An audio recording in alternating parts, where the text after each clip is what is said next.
Hello, and welcome to the IMS Insights podcast. I'm your host, Adam Bloomberg. Today we're speaking with IMS Senior Jury Consulting Advisor, Dr. Mary Jo Patera, about the witness preparation process, factors affecting witness credibility, and how to increase comprehension based on juror psychology. Dr. Patera is a psychology and communication expert with more than 30 years of consulting experience in complex litigation. In addition to being a jury consultant, Mary Jo has prepared hundreds of witnesses for depositions, trials, arbitrations, and congressional hearings. She is a frequent national and international speaker on juror behavior and witness preparation methods. Thank you for joining us today, Mary Jo. So you're a psychology and communications expert specializing in complex litigation and trial consulting for more than 30 years of experience in the field? Yes, a little over 30. Okay. You've managed hundreds of cases and you really understand what's at stake. How did you first become involved in jury consulting and why choose this career? Well, in my undergrad program at Clemson University, I was in the psychology program and I met Dr. Frank Dane, who was studying jury decision-making in an academic setting. That got me really interested, and in my graduate program at the University of Kansas, I was in the psychology program there for my master's, and met up with my advisor, Dr. Larry Reitzman, but also my mentor and ultimately my business partner, Dr. Pete Rowland. They were doing jury consulting on the side, and they would tell stories about it, and it was just always so interesting to see what we were studying in an academic setting actually come to life in a real world setting. And then I realized I really wanted to do this for a living, and I went back and got my PhD in the Communication Studies program at KU. So in addition to being a jury consultant, you prepare witnesses for depositions, trials, arbitrations, and congressional hearings. Let's start from the beginning here. What is the role? What is your role when conducting witness preparation? Well, there's two main roles. We always have to think about the witness and what they're going through when they are going through this experience of testifying. So the first thing is managing the witness's anxiety and their expectations. A lot of witnesses think that they need to answer every question, they need to know everything. Other witnesses have anxiety for a fear of losing their job. There's a lot of reasons for why that might happen, and we need to manage that. The second is to increase juror comprehension. And we'll get think in a little more detail as we go into this interview. But juror comprehension, we want to make sure jurors understand and can understand and absorb what the witness is saying, and making sure that they believe what the witness is saying. So those are the two main issues: managing witnesses' anxiety and increasing juror comprehension. How does a witness gain credibility with the jury? Well, interestingly, as you think about credibility is actually a perception. It's a perception of confidence. So what does that mean? You could be telling the truth up, down, left, and right all day long. But if you're exhibiting the behaviors that people associate with lying or being deceptive, then that witness just won't be believed.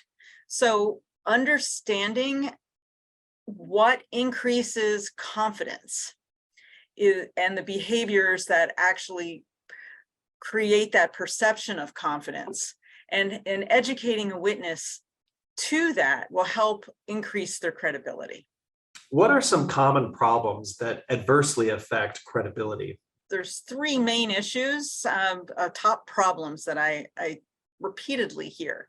The first one is not answering the question asked. The witness is verbose, launching into the answer, not actually answering the question. And sometimes that can be perceived as being evasive with a witness. That has some serious side effects when you actually don't answer the question asked. Some folks are like, well, why didn't they answer the question? So that can be hurtful to credibility. The second is when a witness talks way too much, which has the side effect of inadvertently volunteering information. So you've got a witness who just takes on much more than what the question was asking. They're answering the question, but they're answering it with a lot of words.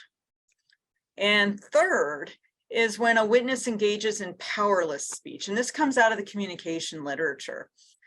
And that's a speech style that communicates that someone is uncertain about what they're saying. So, and we all do this in everyday speech. In colloquial speech, we all do this. And it's something when we're in a courtroom that we need to think about reducing. I don't think we'll ever be able to eliminate this from anyone's speech pattern, but we can make people more self-aware to reduce it. So some examples are, I think, I believe, maybe, perhaps, those are sort of hedges. And then we want to also avoid vocal fillers like you know, kinda, sorta. You know, we all know people, and myself included, where we say, you know, that can be very distracting and make people sound uncertain and not as confident. And then the third are phrases like, to be honest with you. You know, if you say that an hour into your testimony, what does that do for the first hour of your testimony? It really undercuts what you're saying. That's such a funny phrase, to be honest with you. And you think, haven't you been honest with me this entire time? All right. You brought a video clip as an example. So why don't I play that and then you can talk to us about it. You bet.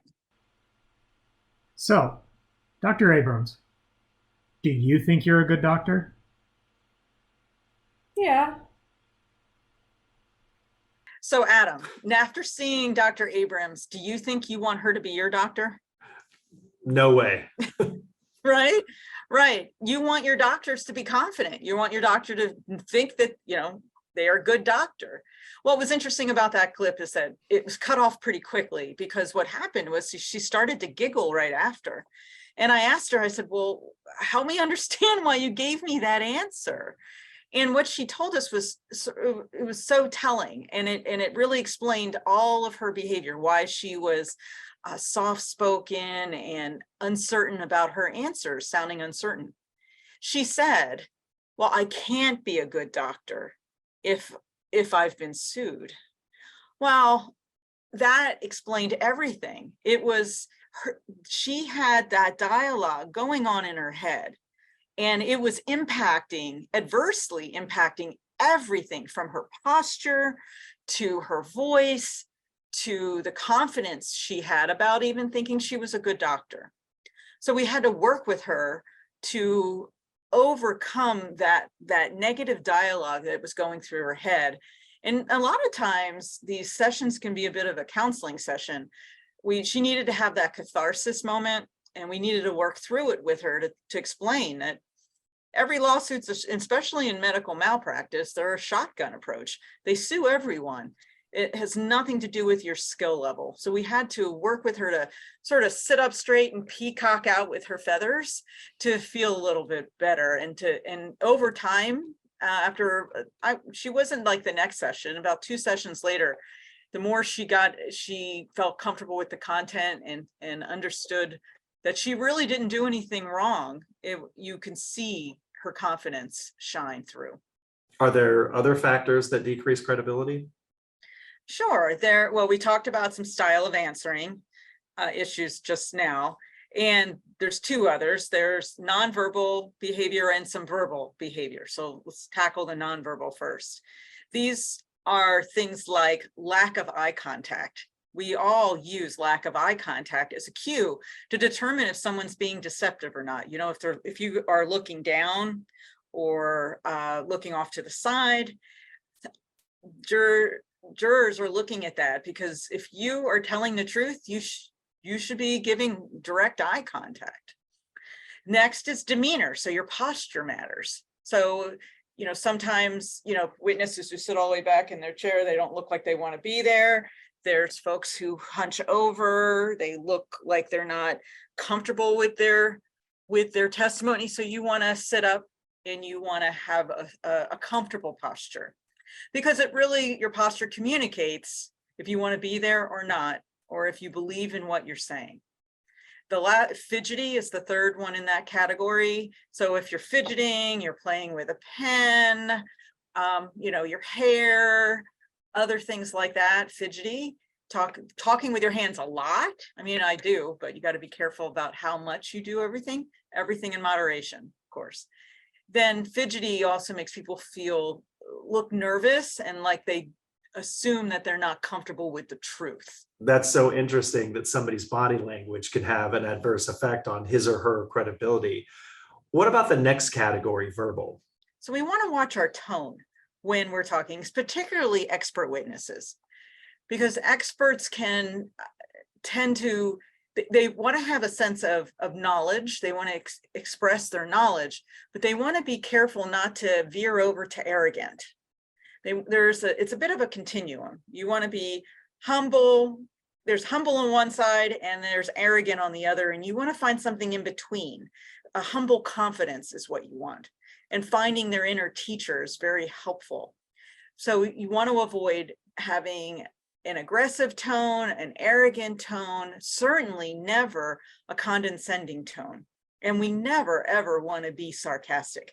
The courtroom is never the place for a witness to try to one up the attorney, because what jurors tell us, they tell us the truth's the truth. You don't need to be defensive about the truth. You don't need to be angry about the truth. If you're sitting squarely in the seat of truth, then the truth's the same on direct as it is on cross. So we don't have to have verbal tone when we are testifying. We just need to be ourselves and tell the truth. Since you meet with all sorts of witnesses, we've got corporate, fact witnesses, expert witnesses, I'm guessing that many of them are testifying for the very first time. That's got to be nerve-wracking. How do you help witnesses manage their anxiety? Well, there's a couple of strategies. The first one is to help them put their testimony into perspective. In other words, define the scope of their testimony. Many, as I think I mentioned earlier in brief, but many witnesses assume that they are supposed to answer every question, regardless if they know it or not. Others feel they have to do it to appear helpful, because if they don't answer every question, they think that they're going to either look incompetent or trying to deliberately not be helpful. And that can be overwhelming for any witness. So the idea is that we want to help manage that anxiety, manage that overwhelming feeling, so that they understand that they're just a piece of the puzzle. They're not responsible to cover the entire picture of the puzzle, but they are a one piece of that puzzle. And when you put all the witnesses together, that's what creates the overall picture.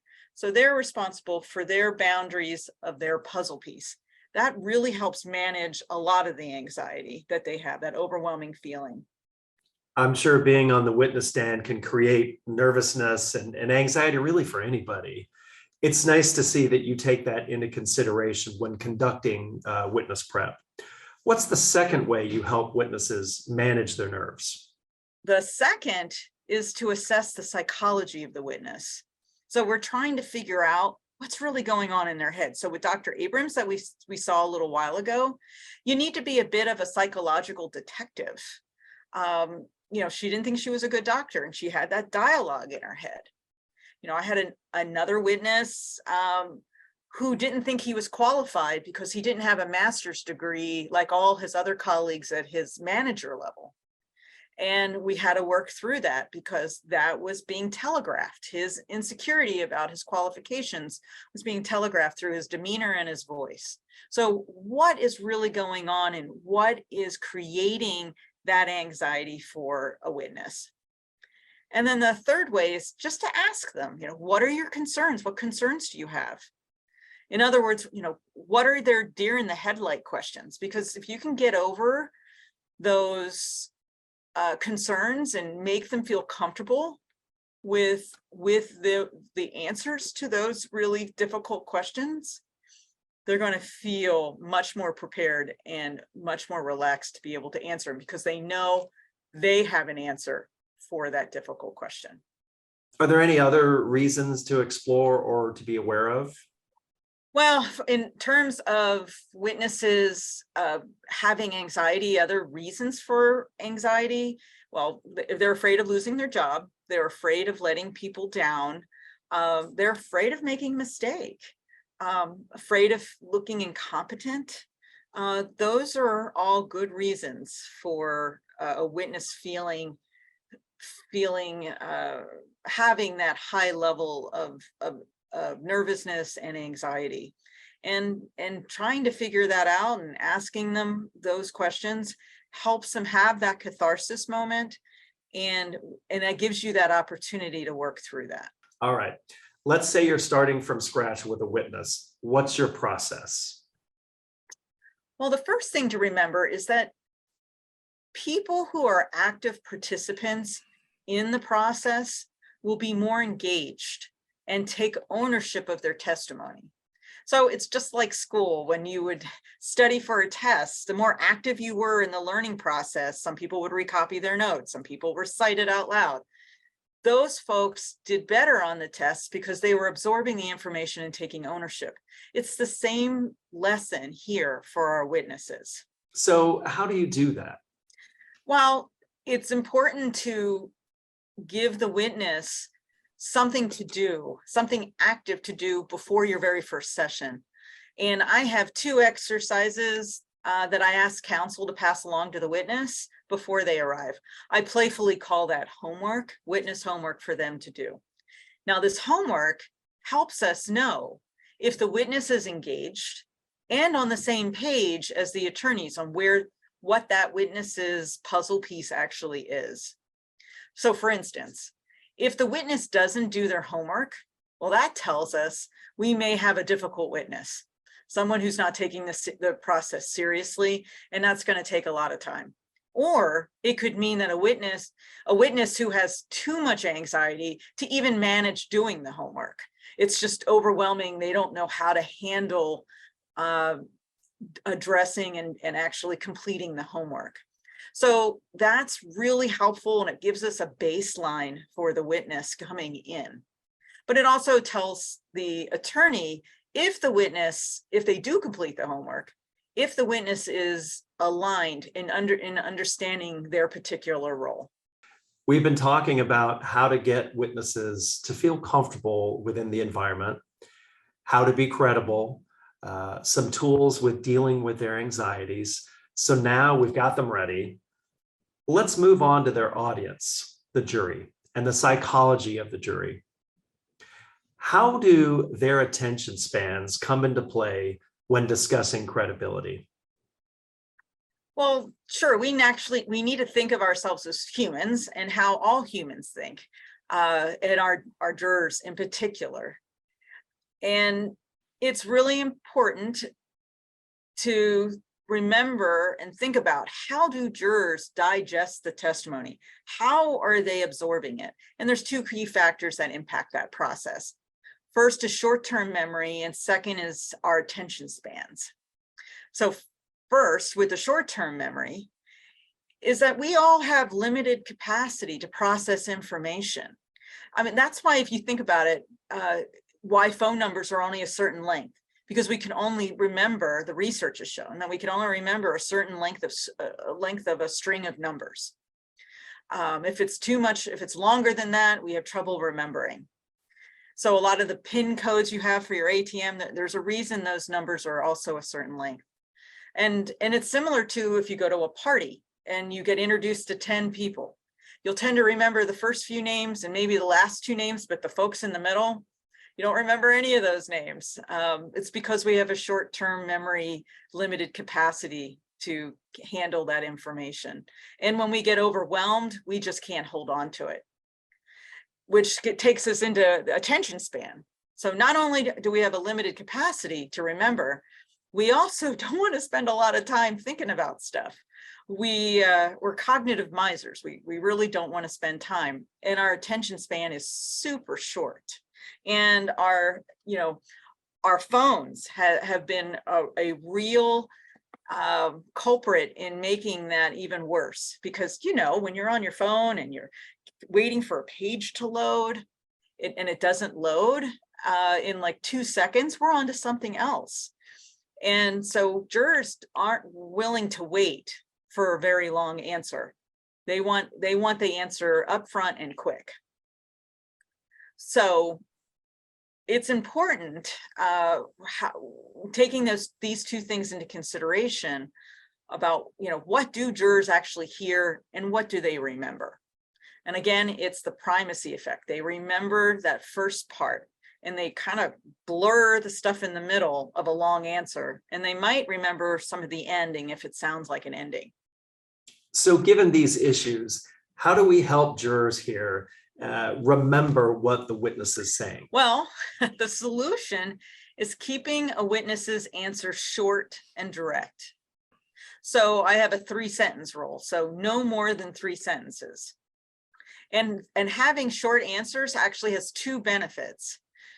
First, well, jurors can absorb the information in bite-sized pieces, and shorter answers are perceived as a witness being more confident and more knowledgeable. Now, you brought an example, a demonstrative on how to approach this when discussing with a witness. Why don't you show us what you got? So what I like to, the analogy I like to use is think of the question and answer like a ping pong game, okay? And we want to have our question and answer ping pong. So when the attorney asks question, hits the question to you, you want to hit the question back, okay? And it's a question, answer, question, answer. What we don't want to do is the attorney hits the question to you and you lob the answer back. Because what happens with the lobbing of the answer back, it's too long, it's hard to follow, and the jurors can't absorb it because it's not in a bite-sized pieces. We want short, direct answers so jurors can take bite-sized pieces so that they can absorb it in their short-term memory. So you could have one question and a really long answer, and jurors will probably just catch the first sentence and the last sentence, or you could break that up into pieces and jurors will be able to absorb each of those questions because it's easier for them to hear it and absorb it.